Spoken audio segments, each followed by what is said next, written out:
ဒီနေ့ခေတ်မှာ Trump ဖြစ်နေတဲ့အရာအလုံးကိုတင်အောင်စိုက်ဖို့လိုအပ်သလားမလိုအပ်ဘူးလားဆိုတော့ကျွန်တော်အကြောင်းအရာလေးနဲ့ကျွန်တော်ရှင်းပြပေးတော့ဖြစ်ပါတယ်။တင်တကယ်လို့ Trump ဖြစ်နေတဲ့အရာအလုံးကိုတင်အာရုံစိုက်လိုက်မယ်ဆိုရင်တင်ရဲ့အာရုံစိုက်နိုင်မှုစွမ်းအားကျဆင်းသွားပါလိမ့်မယ်။ဘာလို့လဲဆိုရင်တင်တကယ်လို့ Trump ဖြစ်နေတဲ့အရာအလုံးလိုက်လိုက်မယ်ဆိုရင်တင်ရဲ့စိတ်ကလေတော့မှဖြစ်ပါတယ်။အဲ့ဒါဘာလို့လဲဆိုရင်တင်တူလည်းဖြစ်နေမှာမဟုတ်ပါဘူးကျွန်တော်လည်းဖြစ်ခဲ့ပြီးပါပြီ။ကျွန်တော်တို့ဖြစ်မှာဆိုရင်တော့ကျွန်တော် parent လုပ်ပြီးဖြစ်ပါတယ်။တကယ်လို့တင်က Trump ဖြစ်နေတဲ့အရာအလုံးကိုလိုက်ပြီးကြည့်မယ်။အခုပြီးခု social media ကိုတင်သုံးမယ်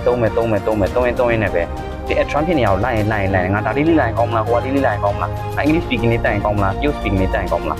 အများကြီးလိုက်ပြီးမှကြည့်နေမိတယ်ကြည့်နေမိတဲ့အချိန်မှာတင်းရဲ့စိတ်ကဘာဖြစ်လာလဲဆိုတော့ဟိုကလည်းရပါမလားဒီကလည်းရပါမလားဟိုကလည်းဖြစ်ပါမလားဒီကလည်းဖြစ်ပါမလားဆိုတော့တင်းရဲ့စိတ်ကတိမ်ငယ်စိတ်ဖြစ်သွားတတ်တယ်အဲ့တော့ Trump ဖြစ်နေတဲ့အရာလုံးမလိုက်ပါနဲ့တ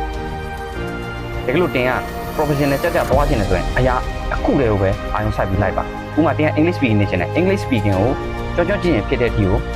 တင်းကိုတင်စေချင်ပါတယ်ဒီလိုဗီဒီယို edit line သွားချင်တယ်ဗီဒီယို editing ပိုင်းကိုလည်းပုံပြီးမှအားဖြည့်ပြီးတင်စေချင်ပါတယ်ဥပမာတင်းကနှစ်ခုနိုင်တယ်ဥပမာထားတော့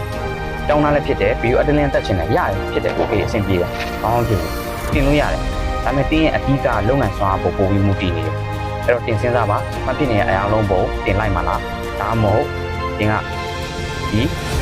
အရာတစ်ခုတည်းကိုပဲပုံပြီးအာရုံစိုက်မှလားဆိုတာကျွန်တော်သိချင်ပါတယ် See you in the next video